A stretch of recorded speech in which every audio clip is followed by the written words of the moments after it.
This is AM 930 WPAT Patterson. programme bi ki leen koy indil mooy Omar Moustapha di si ànd ak Cheikh Mbacke Sakho fii ci WPAT 930 AM. salaamaaleykum wa rahmatullah. ok waaleykum salaam. Cheikh Mbacke ñu ngi lay nuyu di la ziar. macha allah ñu ngi la koy delloo Omar Moustapha. di la dalalaat fii ci sa émission bi nga xam ne mooy denc réer.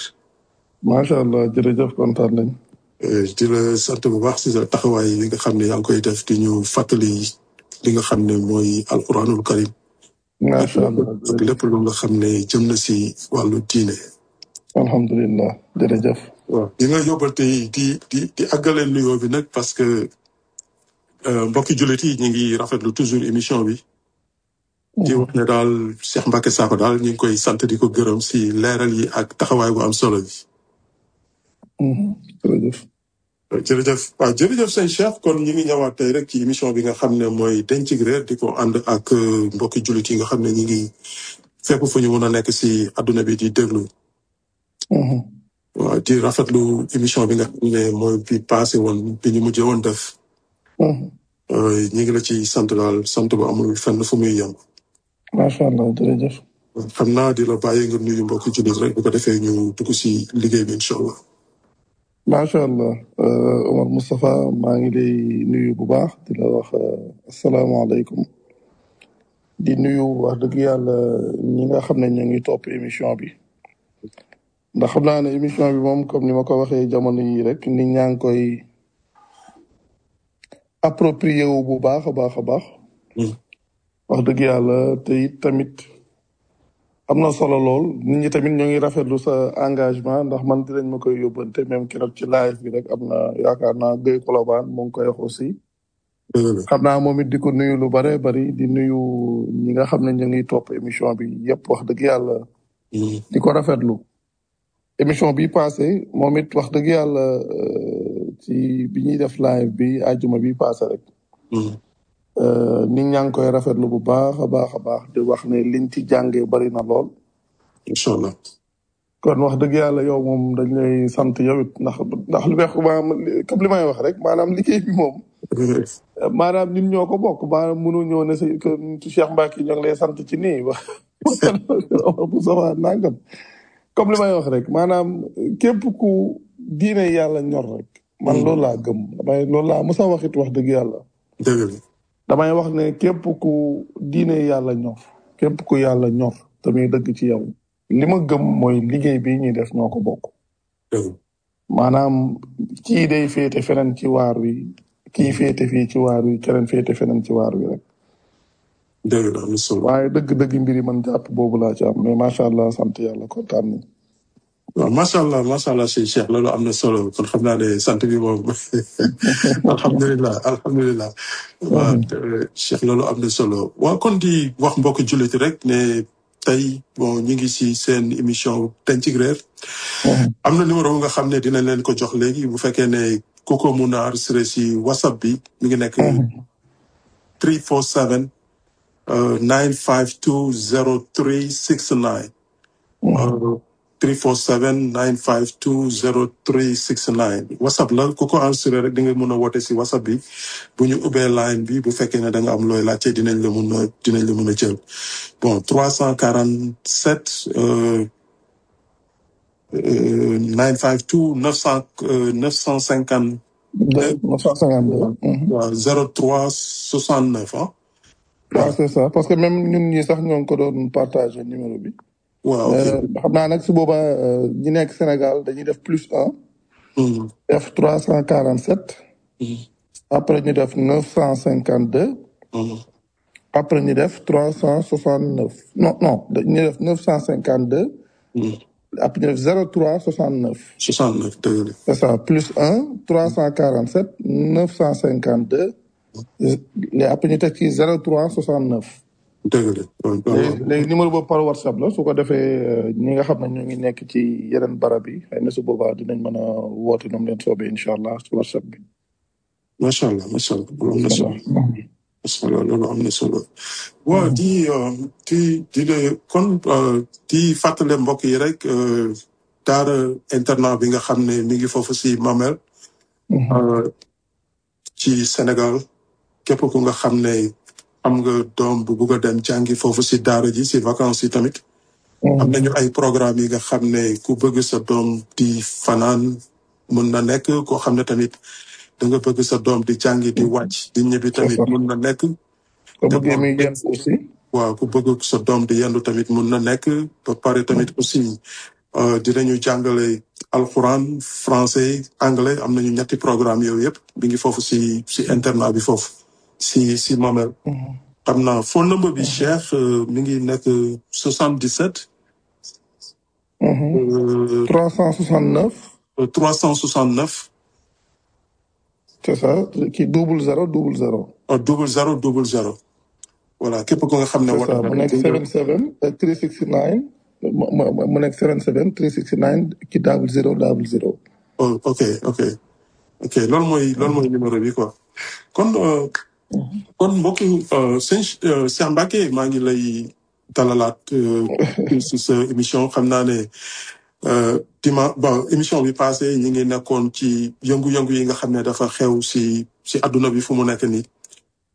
Cheikh bi mu nekk loo xam ne lu doy waar la si sunu diggante mbokk jullit yooyu nga xam ne ñoo nekk Iran ak waa Israël si beneen côté bi nga defoon si waxtaan bu am solo nag indi si ay leeral mu mel ni affaire bi sunu borom mi ngi si ñi ngi ñaan rek mu def si jàmm bu ko defee jàmm ji gën a continuer tey nag Cheikh Mbacké li ñu bëggoon nga indil ñu si ay jàngat indil ñu si ay leeral parce que xam nga ne lu yàgg mi ngi nii bi ñu commencé ba léegi te loolu sax yàgg nga si def ay waxtaan yu am solo di buy tellu si rek si ñu gis ne sunu mbokk jullit yi nga xam ne dañu bokk ak ñoom diine bi ñu nekk ci àdduna bi ñu gis ne daal dafa am ay réeroo ak ay maanaam lu jëm si wàllu kuréel yi nga xam ne waa ahlu sunna wal jama ak sunu mbokk ibaadit yi dañu gis ne daal dafa am ay taxawaay yi nga xam ne dañ koy taxaw jëmale ko ci Iran di wax ne daal ñooñu ay chiite lañu di am ay kaddu ak ay ñàkk réeroo yi nga xam ne am na ci diggante jullit yi ñu bëggoon xam daal loolu Cheikh te foog naa ne sunu borom bi tabaaraka wa taala am na lu mu wax ci loolu tey ñu bëggoon la laaj lan mooy sa gis-gis si situation boobu nga xam ne am na si entre jullit yi si ñenn ñi muy am benn taxawaay ak benn contre boo xam ne dañ koy def jëmale ko ci sunu mbokk yooyu nga xam ne mooy waa Iran. macha allah Omar Moustapha macha allah tey fii nga génn nii sax fu am solo la ndax soo xoolee en réalité maanaam problème bi yëpp maanaam dëgg-dëgg réellement soo xool man damay wax ne sax soo xoolee le Moyen-Orient ci boppam instabilité bi nga xam ne moom moo fa am jafe-jafe yi nga xam ne moom moo fa am soo xoolee cosaan li réellement ci wàllu politique wala comme xam nga tubaab bi presque soo xoolee ñoom ñooy maanaam mu nga wax ñoom ñooy architecte adduna bi ci ni nga xam ne dëkk yi noonu lañ ko xaajalee noonu lañ ko organiser soo xoolee lu ci bare daanaka tubaab bi ñoom ñoo ko def maanaam ci affaire colonisation yi nga xam ne defoon nañ ko ci barab yu bare bari soo ñëwee fii Afrique da ngay fekk ne it noonu lay demee soo demee Amérique soo xamee seen histoire xam fi nga xam ne fi lañ jaar ça veut dire que soo xoolee mën nga ci am benn exemple rek par exemple yow comme dëkk bu mel ni États-Unis par exemple nga xam ne dëkk la boo xam ne am na ñoo xam ne ñoo fa dëkkoon ca cosaan tubaab bi dañuy ñëw ne ñoom ñooy découvrir yenn gox yi te gox yooyu ay nit ak fa dëkkoon ci cosaan ñu ne ñoom ñoo ko découvrir mu mel ni kenn mosu fa nekk suñ ñëwee daanaka dañuy exterminer ñi nga xam ne ñoom ñoo fa nekkoon approprié wu suuf si approprié wu daanaka nit ña fa dëkk approprié wu lépp lu fa nekk comme richesse soo xoolee loolu mooy li am soo de comme dëkk mel ne États-Unis damay lu tax ma ne exemple la ça veut dire que gis dëkk boo xam ne par exemple dafa am ay territoire yoo xam ne benn bu ci ne am na lu mel ni ay puissance soo xoolee lu mel ni nga gis am na ay puissance comme ni ñu daan tuddee ay puissance mondiale ca booba te loolu mooy pays yi nga xam ne ci wàllu navigation dañ ci développé woon lu mel ni l'Angleterre lu mel ni Hollande ak lu mel ni Portugal wala lu mel ni la France soo demee ci dëkk mel États-Unis par exemple soo xoolee ci kaw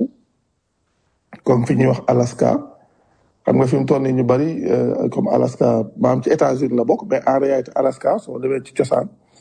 da ngay gis ne comme waa Russie ñoom ñoo ko moomoon ñoom ñoo ko mujj jaay comme américains yi parce que te loolu sax jaay bi du taxoon ñu def ko parce que dañoo nekkoon en guerre avec les Anglais te comme anglais yi presque ñoom ñoo occupé woon foofu ci Canada maanaam ngir comme léegi ñoom fañ dëkkee comme la Russie continentale ñoom fañ dëkkee ak ñii fi nekkee maanaam xaw na sori tuuti ndax xam nga souvent may wax loolu ci wàllu carte damay wax ne leen entre l'Europe et la Russie soo boolee la Russie ci Europe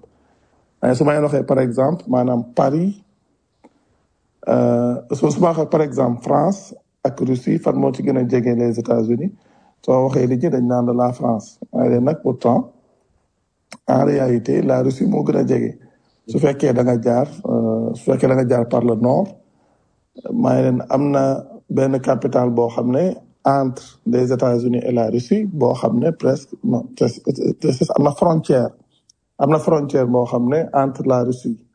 et les États-Unis boo xam ne daanaka soo xoolee boo xam distance bi 5 kilomètres la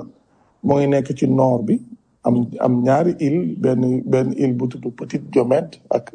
benn île bu tudd Grande Diomède may leen l'Alaska nag ci boppam Russie ñoom ñoo ko jaayoon comme les Américains ci jamono boobu may leen su ngeen demee tamit côté sud bi aussi am na benn état bi ñuy wax Louisiane waaw c'est ça comme fi ñuy wax Nouvelle-Orléans may leen foofu tamit français yi ñoom ñoo ko moomoon ñoom ñoo ko jaay ça veut dire que nga gis ne da ngay ñëw ci benn barab ak la fa mën a nekk lu mu mën a doon lu ne nga xam ne ña fa nekk ak ñëpp da nga koy approprié wu soo demee ba tollu fenn fi nga jël jaay beneen puissance ça veut dire que yow li ngay jaay ay nit ak lépp a ngi ca biir ay gis bu baax soo demee tamit ci li ñuy wax la Louisiane aussi da ngay gis tamit la même chose moom nga fay gis nga gis ne daanaka comme ni àdduna bi tëddee comme ni soo xoolee ni dëkk yi tëddee yooyu soo xoolee daanaka tubaab bi ñoom ñoo def loolu soo ñëwee ci fii ñuy wax Moyen-Orient daanaka pays yi ngay gis comme li tubaab di wax des fois la balkanisation soo demee tamit comme Moyen-Orient maanaam pays yu ndaw yooyu ngay gis noonu gis lu mel ni ay Koweït gis lu mel ni ay Jordanie gis lu mel ni ay Bahreïn yaa ngi gis comme genre dëkk yooyu nga xam ne daanaka sax des fois doo leen dégg waa da nga leen di fàtte fi mu toll nii Koweït daanaka nit ñi ñu bari day mel da nga koy fàtte. ça da nga koy fàtte parce que ay pays yu ndaw la ay Bahreïn comme lu mel ni Qatar par exemple. Qatar aussi quoi. soo xoolee lu tuuti la. lu mel ni ay Émirats ñu jox les Émirats. lu tuuti la. léegi après ay Oman comme yaa ngi wax léegi Ibaditi nga xam ne ñoom foofu lañu féete. nga gis tamit lu mel ni ay Yaman xaw na rëy tuuti mais dëkk yee da ngay gis ne ñoom ñooy def yooyu ñoom aussi ñoom ñoo fa implanté woon aussi comme li ñuy wax les juifs comme nga xam ne comme les Ashkénazes ñi nga xam ne ñoom la ñu tuddee Ashkénazes yi loolu tamit ñoom ñoo fa implanté woon aussi ku xam traité bi nga xam ne moom la ñuy wax Sykes et Picot parce que zone boobu aussi même en France soo xoolee maam français yi non soo xoolee comme fi ñuy wax Syrie français yi dañoo présent woon ci zone boobu anglais yi aussi presque ñoom foofu yëpp ñoom ñoo ko yilifoon aussi da ngay gis ne problème yu bari tubaab bi ñoom ñoo ko créé mais loolu ay frontière la loo xam ne ci suuf si la jëm mais suuf si dafa am ñu ko dëkkee te soo xoolee zone boobu maanaam li nga xam ne moom moo fay majoritaire mooy comme par exemple lu mel ni le Moyen-Orient ndax suñu waxee rek jullit yi en général yaatu na fii Sénégal soo fi ñëwee ñi fi nekk jullit ñu ngi ci biir ñu nekk Asie ñu nekk en Europe ñu nekk en Amérique ñëpp ñu ngi ci biir mais dafa am foo xam ne mën nga wax ne moom mooy foyer bi nga xam ne foofu la maam soo xoolee suñuy wax islam instant bii nii comme ni ko nit ñi di comprendre mu nekk benn mbir moo xam ne dañoo jàpp ne ci yonent bi la commencé comme ni nga xam ne noonu lañ jàngalee nit ñi comme ni nga xam ne noonu lañ yaree nit ñi. boo xam ne bokkut ak ni ci alxuraan di waxee nga xam ne alxuraan moom suy wax ci islam moom day wax ci cosaan nga xam ne diine ji nga xam ne yonent yëpp ca lañ newoon nga xam ne yonent yàlla Moussa yonent yàlla Aïssa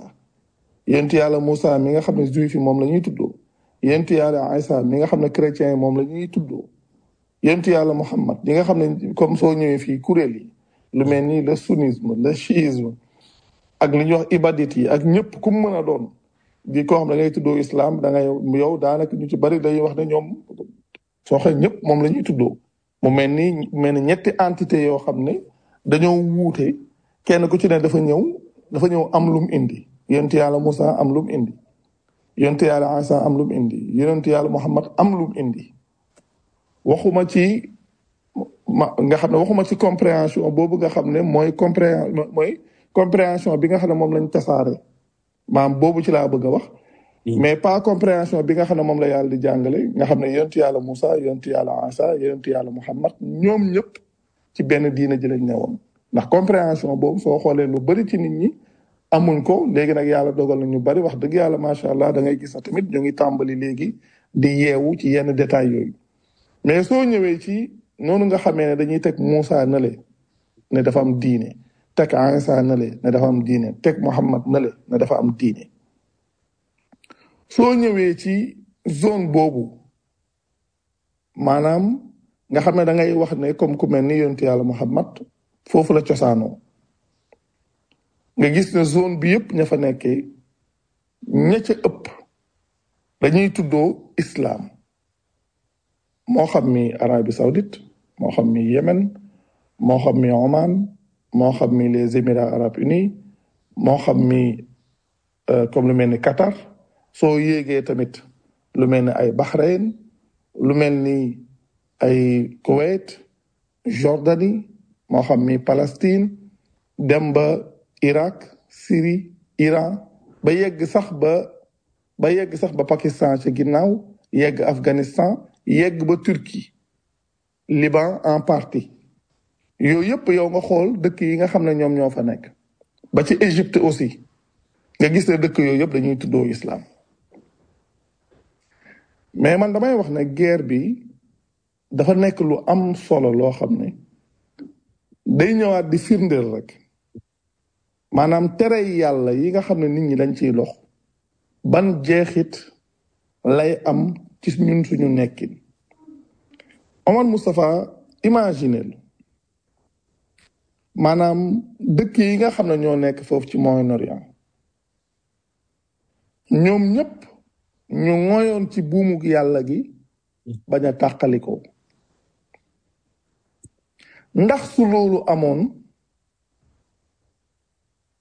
ni gox boobu mel ndax dina ko mën a mel ndax dëkk yooyu yëpp ma lim ñu nekk ci benn zone ñi ci ëpp di tuddoo benn diine donte dans les faits comme ni nga ko waxee léegi yaa ngi da ngay mën a tudd ay chiite mën a tudd ay sunnite mën a tudd ay ibadite mën a tudd ay suufi mën a tudd yu baree bari waaye léegi nañ imaginer rek gox boobu ci ni nga xam ne ñoom noonu lañ leen jàngalee islam mu nekk diine joo xam ne ñaan yonent yàlla Muhammad moom moo ko indi imaginer zone boobu su fekkoon li yàlla di wax de wa'tasimu bi hablillahi jami'an wala tafarraqu li yàlla di wax na mooy leen ci buumug yàlla gi te bu leen tàqalikoo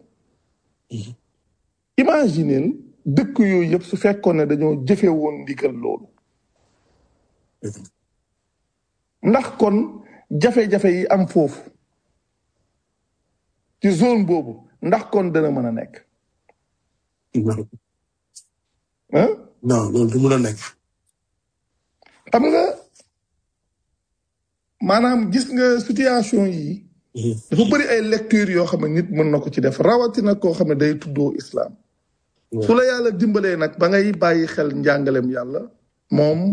da ngay gis yu bari day jàppandi ci yow yu bari day mën a leer ci sa bët nga xam ne yow da ngaa yem ci li la yàlla wax yow sa gis-gis mooy nit ki naka la def ak yàlla boromam ndax gëm na ko ni mu ko war a gëmee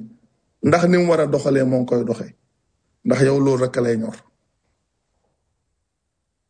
léegi su fekkoon ne nit ñëpp ñi nekk ci gox boobu li leen yàlla wax ne mooy leen ci buumuk yàlla gi te bu leen tàqaliko ñoom ñëpp suñu ngoyoon ca buum ga li yàlla wax ne innamal muminuuna ixwa fa aslixu bayna axawaykum li yàlla wax ne ca dëgg-dëgg way gëm yépp ay mbokk lañu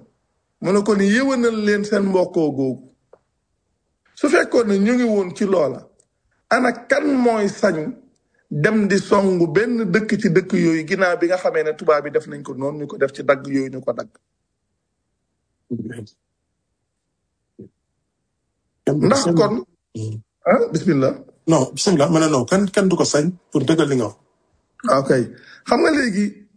maanaam gis nga détails yii damay wax ne yii nag des fois day mat a bàyyi xel tàqalikoo bi ñoom seen bopp dañuy wax loolu soo demee ci sunnit dañuy wax ne al jamaatu rahma wal furqatu azab ñoom ñoo koy jàngale ñu ne mbooloo yërmande la tàqalikoo mbugal la ndax ñoom posture bii ñu yor nga xam ne dëkk yi ak maanaam doole buñ mën a wax ne am nga ko richesse yuñ mën a wax ne am nga ko nga xool sa doxalin wala sa maanaam sa jëfin par rapport ak yow sa bopp ak sa peuple par rapport ak ñi nga xam ne ñoom ñoo la wër nga xam ne da ngeen di bokk da ngeen di tuddoo benn diine xool leen par exemple instant bi ñu toll su fekkoon ne li yàlla waxoon ne mooy leen ci buumug yàlla gi te bu leen tàqaliku mu nekk ci surat 3 verset 103 mu nekk surat Ali Imran aya 103 waxtasimu bi xablillahi jamian wala tafarraqu nga xam ne ñaari ndigal ñoo ca nekk mooy leen ci boomug yàlla gi yéen ñëpp te bu leen tàqalikoo mooy leen te bu leen tàqalikoo nga xam ne ñun da ngay gis ne ñaari ndigal yépp dañ koo teggi ba pare yemuñ ci dañ koy teggi ba pare gëm ne la yàlla di wax ak ngëm ñun ñu ngi ca nga gis ñi tuddoo islam posture bi nga xam ne moom lañ am ci àdduna bi ni nga xam ne noonu lañ desee ginnaaw am ñoo xam ne dañ leen yilif muy comme tubaab bi ni nga xam ne noonu la ñuy doxale ba nga xam ne ñoom du ñoom ñoo am possibilité doxee nu mu leen neexee wala doxalee nu mu leen neexee ci àdduna bi nga xam ne presque lépp dañ leen koy dicté surtout dëkk bu mel ni États-Unis xoolal rek fi mu toll nii États-Unis wala boog Israël di bombarder Iran ci zone boobu zone bu xat boobu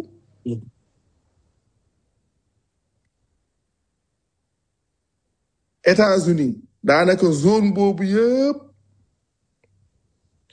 mu am fa ay base militaire teg fa armement wam nga xam ne iraniens yi même suñ sànnee seeni missile am na yenn missile am na comme système comme ñoo anti aérien boo xam ne américains yi am nañ ko am na ci yoo xam ne ci dëkk yooyu la implanté wu yaa ngi gis rek fan yi bërki démb la yaakaar naa bërki at démb bi américains yi lancé ay bomb foofu ci Iran bi muy riposté ak ni nga xam ne noonu la demee dëkk yi nga xam ne maanaam pour jot américain yi ci ñoom la sànni ay bombam maanaam Qatar la ak Irak nga xam ne américains yi ñoom foofu lañ implanté wu am fa seeni base militaire te soo xoolee maa ku dem def recherche ci zone boobu li fa américains yi am ci ay base militaire ngir wal na rek ni nga xam ne noonu lañ maîtriser zone boobu ñoom ni nga xam ne noonu lañ téye ña nekk ca zone boobu ba nga xam ne diine ji nga xam ne sax moom la ñuy tuddoo diine jooju lam leen wax ak lam leen digal seen yoon du ca mën a nekk ndax sañu ñoo yëngu ndax xalaat nañ ni suñuy yëngu ñu leen di defal affaire ndax xoolal dëkk bu mel ni Irak ni nga xam ne noonu lañ ko def ba tey ba tey jii ni mu mel xoolal dëkk bu mel ni Syrie même su fekkee dañuy wax affaire sunnite ak chiite mais Irak dafa am ay sunnite soo demee Syrie dafa am ay sunnite te teewul def nañ leen li ñu leen def soo demee Yémen la même chose soo demee Palestine ñan ñoo fa dëkk ay chiite wala ay sunnite donc même su fekkoon ne sax ci seen kuréel yooyu ci logique boobu lañ nekk nga xam ne ku bokk ci seen kuréel lañ jàppee ab jullit su yàlla waxee ne innamal muminuuna ixwa fa aslihu bayna axawaykum ndax kon ñu mel noonu su nekkee ci situation yooyu war nañoo toog di seetaan xoolal ci depuis maanaam à partir du 7 octobre 2023 ak léegi xoolal ni nga xam ne noonu la ñuy def Gaza xoolal depuis des décennies ni nga xam ne noonu la ñuy def ci Palestine su fekkoon ne loolu yàlla wax ñoom ñoo ngi koy dund mu gënal leen lépp ndax kon nii mbir yi mel dana ko mel foofu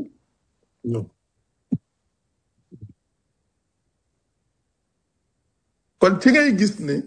même dirigeant wu dëkk yooyu sax suñu amee ñoo xam ne dañuy wute réclamé wu di wax ne seen dëkk yi dañ fay doxal charia seen xel yi waroon na leen a rappeler ñoom seen bopp ndax ñoom lu gën a terre à terre ci l'islam ndax ñoom doxalin yi nga xam ne ab jullit moom la war a doxalee ci diggante moom ak ab mbokkam ndax ñoom dëgg-dëgg ñoom ñoo ngi ci posture boobu ndax ñoom dëgg-dëgg ñoom ñoo ngi ci posture boobu est-ce que dëkk yooyu war nañoo mën a xalaat na ñoom dañuy àttewoo charia wala nangam wala boog charia mooy rek loo xam ne dañ koy jël di ko teg ci kaw nit ñi nga xam ne ñooy jël di tege ñoom naka lañ war a mel ñoom naka lañ war a doxalee seen biir ndax loolu mooy li jiitu yàlla su waxee ne way gëm yi ay mbokk lañ na ngeen rafetal seenu na ngeen yéwénal muy na ngeen defar seenu mbokkoo ngeen am koo xam ne yéen da ngeen koy considérer comme mbokk waxuma sax ci islam gi nga xam ne comme par exemple nit ñi xaaj nañ yàlla nee na leen mooy leen ci buumug yàlla gi bu leen tàqaliko mooyuñ ci buumug yàlla gi ndax li nga xam ne mooy lié kuréel yooyu du téereb yàlla maanaam kuréel yooyu li leen di lié mooy téere yi nga xam ne moom lañ am teg ko ci wet gi jël téereb yàlla teg ko ci wet gi téere yi ñu am noonu nga xam ne mooy jàngale seeni idéologie ñoom téere yooyu moo leen di lié soo ñëwee ci sunnit yi dañoo am seeni téere seen téere yooyu ñu am moo leen di lié soo demee ci chiite yi aussi la même chose léegi su fekkoon dañoo nekkoon ci logique boobu nga xam ne téere yi leen lié su dee ci sunnisme li ñuy wax kutubu sitta yi fekkoon da leen lié woon ñu jàppoon ne ku moy ci kutubu sitta yooyu yow yaay seen bokk ndax konoon dinañ mën a toj Irak ñoom ñu yor posture bi ñu yor ndax konoon dinañ mën a toj Syrie ñoom ñu yor posture bi ñu yor ndax konoon dinañ mën a def nii nga xam ne moom la ñuy def Palestine depuis soo xoolee depuis les années 40 wala depuis les années 50 ndax konoon nii mu demee nii dina mën a demee noonu non te soo xoolee zone boobu ñaata dëkk ñoom ñoo fa xeex soo xoolee entre Iran ak Irak ak rôle ba ca européens yi lu ma wax sax européens mais les occidentaux rôle bañ ca joué woon ak Kuwait ko xam fi ñu jaar aussi ci zone boobu Arabie Saoudite rek bu yàggul moom ak Yemen ñu doon xeex. ok léegi su fekkoon ne li yàlla wax ne ngooy leen ci buumug yàlla gi te bu leen tàqalikoo dañu caa nekkoon est-ce que konoon loolu dina mën a nekk ak te xoolal Omar Moustapha xeetu richesse yi nekk ci zone boobu xool ko xoolal soo jëlee Iran di ñëw ci golfe persique bi wala même golfe arabique bi dëkk yi fa nekk ni nga xam ne noonu la ñuy riche ci seen sous-sol yi moo xam ci wàllu pétrole ak gaz ak seen exploitation pétrole li nga xam ne moom la leen jural yenn dëkk yi nga gis yenn xeetu opulence yi nga xam ne moom la ñuy dund ñooñu su fekkoon ne boole woon nañu bañ a tàqalikoo seen mbokkoo gi nga xam ne moom la leen diine waroon a boole ñu bokk ko di defar seenub diggante ndax kon bennub dëkk dina mën a ñëw maanaam mën a xaj seen diggante bay isolé ñenn ñi di dal ci kaw ñeneen ñi te kenn du yëngu. relativiser quoi. waaw konoon loolu mënta nekk. moo tax may la question bi nga xam ne moom nga indi tey dafay question bu am solo. parce que am benn aaya bu may faral di wax. doo xam ne sax alxuraan moom moo koy wax day wax ne wa antumul a'lawna in kuntum muminin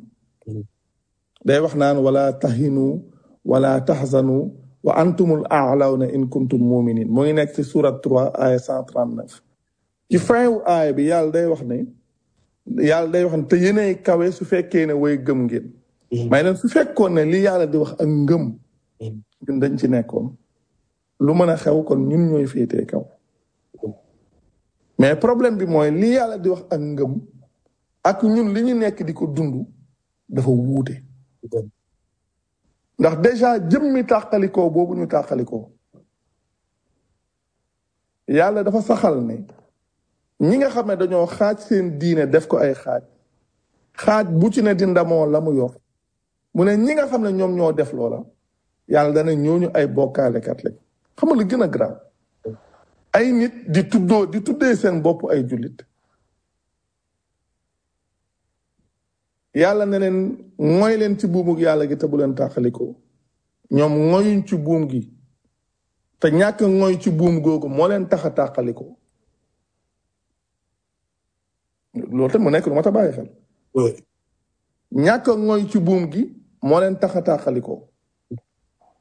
yàlla na leen mooy leen ci buum gi te bu leen tàqalikoo ñoom ñu ñàkk a ngoy googu tax leen a tàqalikoo kenn ku ci ne am turu boppam di ndamoo li nga nekk ba pare ñu wëy di tuddoo ñu gëm yàlla yàlla wax na te yéenay kawe su fekkee ne ñu gëm ngeen ñoom seen bopp gis nañ ne ñoom kawe wuñ ba pare dañuy sax di wax ne ñoom dëgg-dëgg dañoo gëm waa léegi suñ gëmee kuñ gëm ndax non dafa am loo xam ne doo ay caaxaan yàlla su waxee ne yéenay féetee kaw yéenay kawe su fekkee ne gëm ngeen yéen ngeen gis na yéen kawewu leen ba pare yéen a ngi wax ne gëm ngeen waaw mais loolu kon lan mooy am benn yow dangaa gëmu wala yàlla li mu wax moo wéru ñaar yooyu rek a mën a nekk de wala nga gëm ba pare te jëfewuloo ndigal bi nga xam ne moom la borom bi wax non mais soo gëmee waaw nga wax ne gëm nga ngay wax ne gëm nga te jëfewuloo li nga xam ne moom lañ la wax ne li nga war a mun a topp pour mun a sa gëm googu mun a nekk gëm bi nga xam ne gëm bu wér lay nekk léegi soo waxee ne gëm nga te li nga xam ne moom nga war a topp ngir sa gëm mën a wér yow toppoo ko ni nga ci war a doxee yow doxee woo ko ba si yàlla waxee ne yéenay féetee kaw wala boog yéenay kawe su fekkee ne gëm ngeen yéen ngeen gis na yéen kawewu leen yéen a suufe te yéen a ngi continuer di wax na gëm ngeen ñaar moo mën a nekk benn yéen la ngeen di tuddee gëm du ak ngëm wala benn yàlla la mu wax wéru ah lii rek moo mën a nekk nit moom da ngay logique yéenay kawe su fekkee ne gëm ngeen yéen ngeen suufe voilà maanaam yéen ngeen suuf yéenay kawe su fekkee ne gëm ngeen yéen ngeen suufe ngeen suufee te yéen a ngi wax ne da ngeen a gëm te téere bi ngeen di wax ne yéen da ngeen koo gëm nga xam ne moom jurul seen tàqalikoo yeneen téere yi ngeen teg moom moo jur seen tàqalikoo moo jur seen idéologie mooy jàngale seen idéologie waaye téere bi nga xam ne moo leen wax ne ngooy leen ci buum gi te bu leen tàqalikoo téere bi nga xam ne moom moo leen wax ne yéenay kawe su fekkee ne way gëm ngeen téere boobu moom dafa wax ne ñi nga xam ne dañoo xaaj seen diine ay bokkaalekat lañ yéen nag da ngeen ne xaaj seen diine ba pare di wax ne yéen da ngeen a gëm te yàlla la mu wax ci ñi nga xam ne dañoo maam fekkee ne gëm ngeen position bi ngeen am yàlla lam ca wax ak fi ngeen nekk du benn yéenay kawe su fekkee ne way gëm ngeen ngeen gis ne yéen a suufe te ba léegi yéen vous vous considérez comme des croyants soit li ngeen di wax gëm bokkut ak li yàlla wax wala soit li yàlla wax moo wérul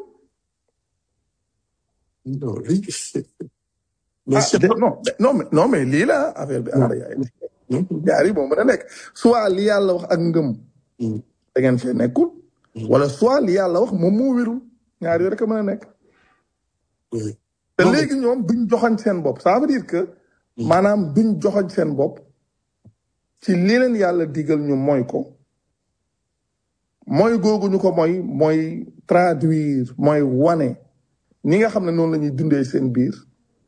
mooy traduire mooy wane relation yi nga xam ne moom lañ am ñoom seen bopp ak ñi nga xam ne noonu la ñuy doxalee xoolal par exemple lu mel ni les Émirats arabes unis nga xam ne dañuy wax ne ay sunnite lañ wax ne ay jullit lañ maanaam nga gis li xew entre Iran ak Israël mu mel ni ñuy wax ne ñoom dañuy affréter ay avion di ci def ay médicaments di ci def ay vivres comme ay aide quoi di ko yóbbul les Israéliens di ko yóbbul les Israéliens lañ ko yóbbul wala Israélien non xalaatuñ ko yóbbul Iran fii jamono bi toll ah non mais xalaatuñ ko xoolal fi mu toll nii système anti-aérien yi maanaam xam nga gars yi xam benn affaire bu ñu xamul ça veut dire que ñoom dañoo jàpp ne Iran par exemple su lancé ab missile waa Israël rek ñoom ñooy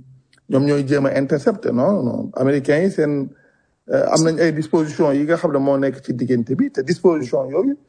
am na ci yoo xam ne maam ci Jordanie ci boppam lañ nekk te Jordanie ña ko jiite dañuy wax ne ñoom sax ay sët lañ ci yonent bi ñoom seen bopp te système anti-aérien yooyu am na ci yoo xam ne maanaam foofu la nekk ci Jordanie ci boppam foofu lañ koy placé nga xam ne ñoom seen bopp dañuy jéem di intercepter ay missiles yoo xam ne day bàyyeekoo foofu ca Iran nga xam ne iranien seeni missile maanaam su yeggee Israël balaa muy yegg Israël xam leen ne jéem nañ lu bari ci diggante bi balaa muy yegg mun ñu ko téye quoi waaw te teewul su yeggee Israël it am na lu koy jéem a téye te teewul am na yuy dal ca dëkk ba kon da ngay gis ne maanaam mbir yi ci boppam dafa bari loo xam ne daf ci aju doon ay mbir yoo xam ne nit ki maanaam su dee jàngat di analyser yenn détails yi xool ñoom li ñuy jàngaleel seen bopp di wax ne booloo yërmande la tàqalikoo mbugal la ñu xool ñoom situation bi ñuy dund ma damay wax ne dans les normes maanaam su fekkoon ne ay nit ñuy bàyyi xel seen bopp la rek moo tax sax lu bari da nga koy mën a gis da nga koy mën a comprendre aussi daanaka soo demee seen dëkk yi lu ci bari tamit seen dirigeants yi aussi ñu ci bari comme li ñuy wax ay islam nangam daanaka sonalu leen aussi. non sonalu c'est ça daanaka sonalu leen aussi. ça veut dire que comme ni muy mel lu ci bari ñun soo ñëwee suñu dëkk yi ay islam de façade lay nekk rek loo xam ne maam benn apparence la ñuy jëmal comme dama mës a dégg gars yi di wax loolu en France. ñuy wax ne comme yenn boy yi nii comme boy yi nga xam ne dañoo jugee côté nga xam ne seen parents yi ñu ngi jugee ci Maghreb bi.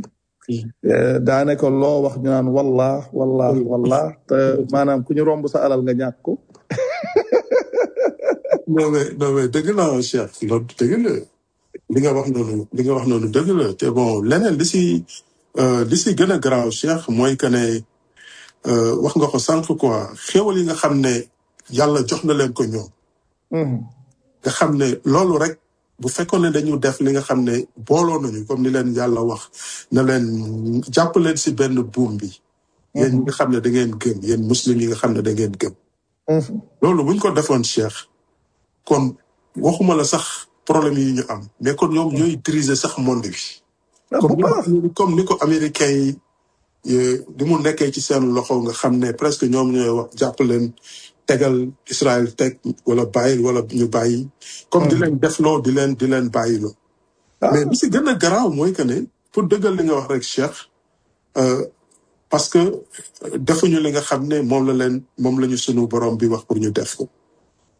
ba pare man ci suma xalaat ba pare leneen li si gën a doy waar mooy que ne jullit yi ci seen bopp. bi ñu weddee li nga xam ne moom la leen borom bi wax ba pare ñoom ci seen bopp léegi ñoo nekk noon ci seen biir. macha allah macha allah. léegi jullit bi noonam mooy jullit bi comme boppam.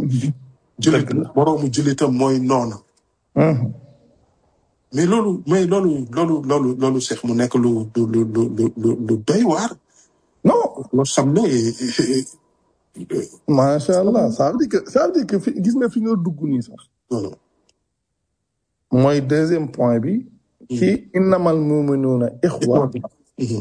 fa aslihu bayna axawaykum. yàlla nee na yéenay féetee kaw su fekkee ne yéenay kaw su fekkee ne way gëm ngeen gis ne yéen a suufe. yàlla wax ne ci dëgg-dëgg way gëm yi ay mbokk lañ mu ne kon na ngeen defar seenu mbokkoo. mu ngi nekk ci surat 49 verset 10. verset 10 ok.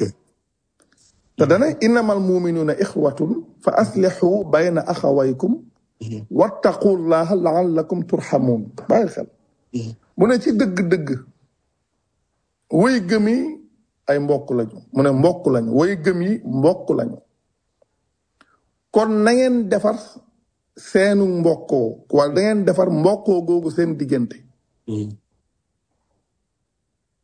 mu ne na ngeen bàyyi xel yàlla. mën na am kon dinañu leen yërëm. dëgg la. na ngeen bàyyi xel yàlla mën na am kon dinañu leen yërëm.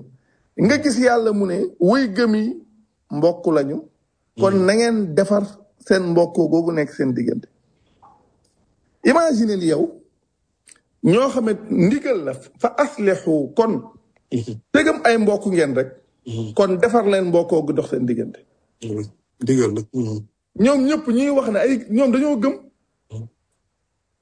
ba pare ñoom ñu doon ay noon mooy li nga wax léegi. yaa ngi gis ne affaire yi grave. non grave na mooy leen ci buum gi te bu leen tàqalikoo. ñun ngoyuñu. ñàkk a ngoy gi moo jur ci ñun tàqalikoo. te yàlla nee na ñi xaaj seen diina ay bokkaalekat lañ comme noonu mu ko waxee ci surat 30 verset 31 32. yàlla ne bu leen tàqalikoo ñun ñu tàqalikoo te yàlla mu ne ñi tàqale seen diina ay bokkaalekat lañ. comme ni mu ko waxee ne mu wax ne muniibiina ilayhi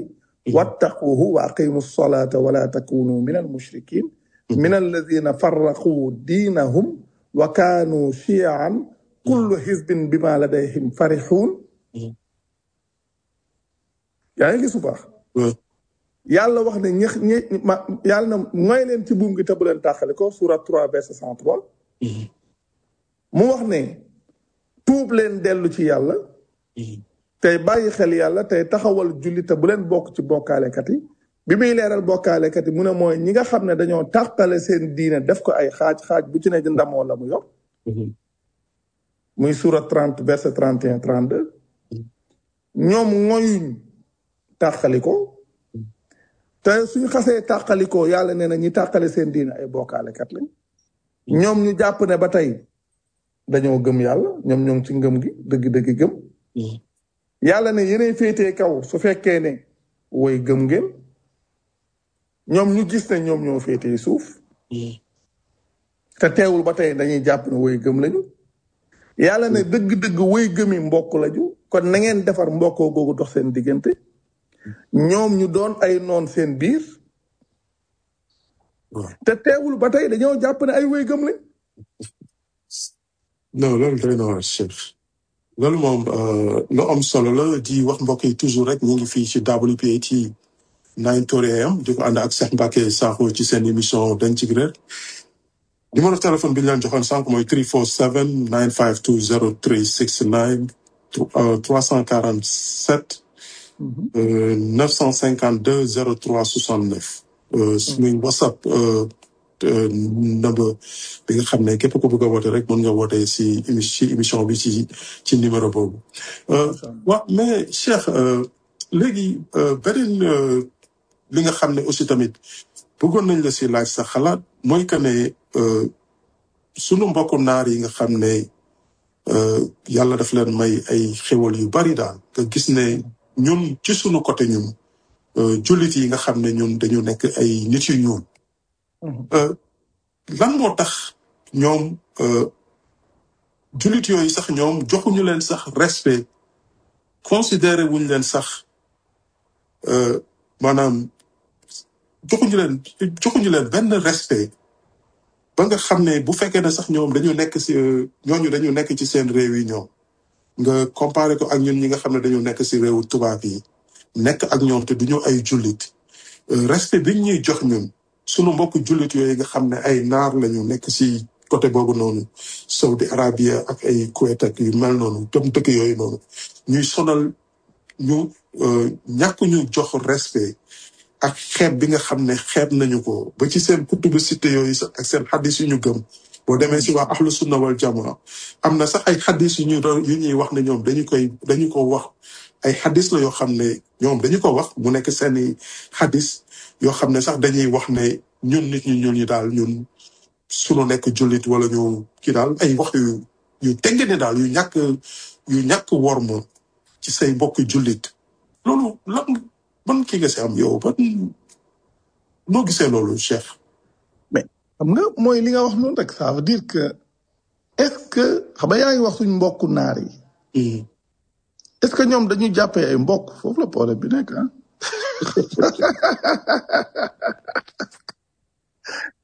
ça veut dire que. su yàlla waxee innamal mu'minuna ixwa. non du ñëpp nag xam nga foo dem am na. règle non doo généraliser waaye doo kii. c'est ça du ñëpp quoi mais ñu si ëpp. c'est ça ça veut dire que su yàlla waxee ne. innamal mu'minuna ixwa fa aslihu bayna axawaykum dëgg-dëgg way gëm yi mbokk lañu kon na ngeen yewinal seen mbokkoo googu. mais est-ce que ñoom dans les faits dañu jàppee ay mbokk. xam nga soo xoolee àdduna bi sax benn sax nu mu tëddee. maanaam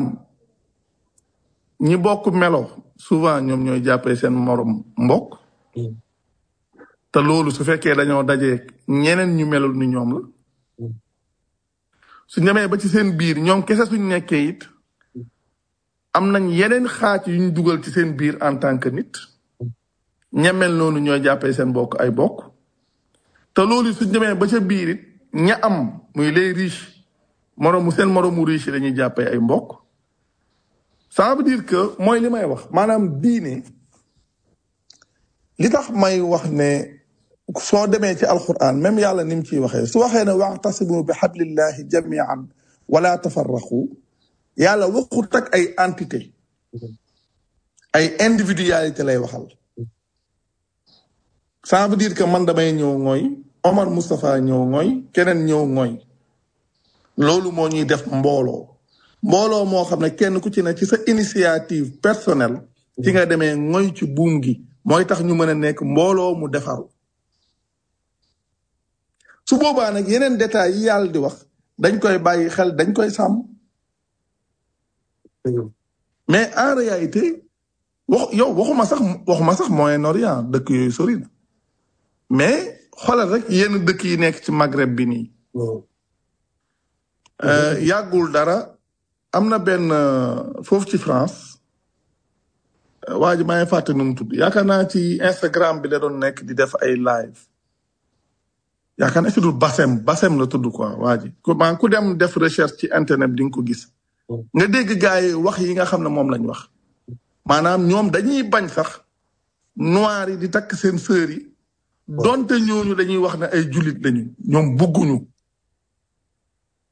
waaw ça veut dire que ñoom dans les faits jàppee wuñ leen ay mbokk soo noppee nii rek demal TikTok par exemple nga bind Bassem BA2SEM sur les noirs nga déglu xeetu discours boobu ñoom ñu yor waaw mais Cheikh xam nga loolu am na solo mais foofu nga laal noonu xam naa ne dafa xaw a doy waar parce que xam nga ñun ñu ngi wax si sunu mbokku naar yi ñun ci sunu Sénégal boobu ñu dëkk noonu macha allah am na fa ay kuréel ñoo xam ne dañu bokk ak ñoom dëkk bi xam nga li ma wax ñu nekk si ay kuréel yoo xam ne boo bokkul si kuréel boobu nga xam ne ñoom dañ si bokk te man lu may wax nii Cheikh man lu ma xam la di non man lu ma xam la lu ma xam la ci sunu mbokk yi nga xam ne bon dañuy tuddee seen bopp ay salafis maanaam ay Ibadu Rahman ak sunu mbokk yi nga xam ne dañu nekk si yeneen i kuréel man sax lu may wax ni si ñoom laa ko gisee man mu nekk loo xam ne lu leer la mu nekk lu leer la te loolu bon moo gën a jege xam nga comme ñun ñu ngi wax kër jàmbur non ça veut dire que mooy li ma wax ba tey mooy ñoom parce que ñun ñooy gis loolu ne ay mbokk lañu ñoom maanaam nit ñi ñoo naan suñu mbokk nangam suñu mbokk ndangam mais kuréel goo ca dem ka ñu jàppee mbokk mooy ka bokk ca ñoom. moom ñu bokk si ñoom ko. ça veut dire que du entité bu mag bi li yàlla tëral islam. nekkuñ ci loolu ñoom logique biñ nekk. maanaam benn logique sectaire la. benn logique boo xam ne maanaam logique sectaire la secte nga xam ne ci ay secte la ñu nekk. ay secte la ñu nekk. léegi secte boobu benn bu ci ne. ña nga bokkal secte. ñooñu nga jàppee ay mbokk. ay jàpp ay mbokk. ça veut dire que li yàlla waxoon ne ngoy leen ci buum gi te bu leen tàqalikoo. ñun dañoo ngoyul tàqalikoo bu yàgg. léegi nag ci logique. bi yàlla bëggoon ñu tàbbi ca. tàbbi wuñ ci logique boobu ci suñuy logique gu bopp la ñu nekk. nekk gi ñu nekk ci suñuy logique gu bopp. moo waral doxalin boobu ngay gis. voilà. ça veut dire que ni ñuy waxee ci ñiy tuddoo islam ci àdduna bi. entre naar ak nit ku ñuul. ndax loolu nga doon wax sànq. seen xadis boobu di jàngale ne. maanaam nit ñu ñuul ñi wala ñu ñuul ñi.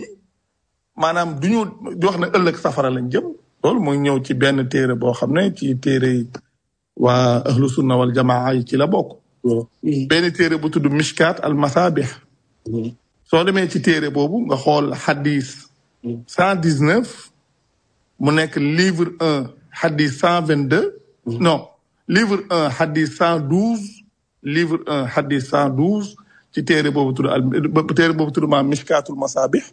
soo demee ci téere boobu am na xadis boo xam ne loolu lay wane. voilà. loolu dafa garaaw te loolu.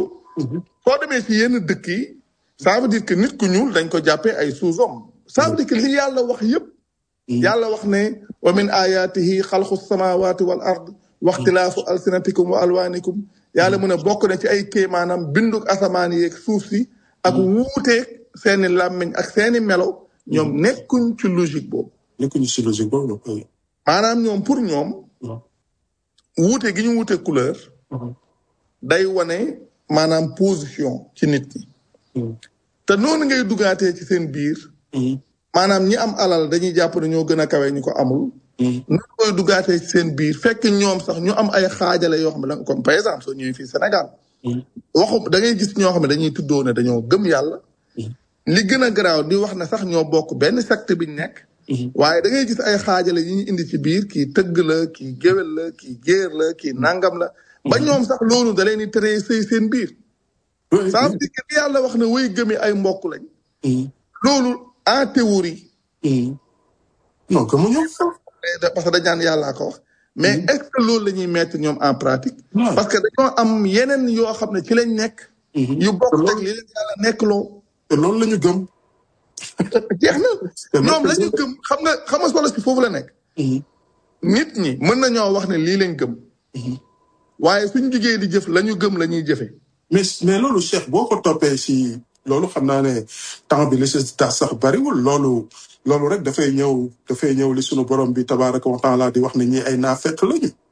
parce que yow mënuloo. loolu la ça veut dire di wax lu nekkul ci yow. di wax lu nekkul ci yow. comme li ñu wax ne li ma taquluuna maa laa taf'aluun. loolu la li ma taquluuna maa laa taf'aluun. te yàlla duñ si teg kabura maqtan inda Allaahi an taqulu maa laa taf'aluun. te wax na loolu la wax lu tax ngeen wax lu ngeen dul def. waaw mu ne loolu njëppite gu rëy la ca yàlla. ngeen wax lu ngeen dul def. dëgg la mais est-ce que ñun li ñuy tuddoo est-ce que loolu dañuy nuru. lu waaye di tuddoo la koy nuru. ñun ñuy tuddoo lu ñu nuruwul. tuddoo lu ñu nuruwul. waaw moo tax soo xoolee instant bi même soo xoolee ci affaire comme ñi ñuy wax salafiste yi fii Sénégal gisaat naa ci démb rek kenn. muy wax naan am na ñu bon ñu ñuy wax ay chia nga xam ne ñoom dañuy rëbb saxaaba yi dàngam lii sax beneen sujet la lii moom. waaw sujet bu passionnant la ça veut dire que ñoom yi ñuy wax ci naan chia yi posture bii lañ yor nii la ñuy doxee nii dañuy nàngame. mais maa ngi leen yéen vraiment su fekkoon ne dellu woon ngeen ci seen cosaan dellu woon ci histoire. dina leen permettre ngeen comprendre lu bari. mais comme waxtu wi fi mu toll nii xoj nañu comme ni ko gars yi di waxee. macha allah kontaan nañ maa ngi lay nuyu bu baax a baax di nuyu ñëpp ñi nga xam ne ñu ngi doon topp émission bi en direct ak ñi nga xam ne dinañ ko topp yëpp par la suite. di rafetlu bu baax taxawaay bi di rafetlu lépp macha allah.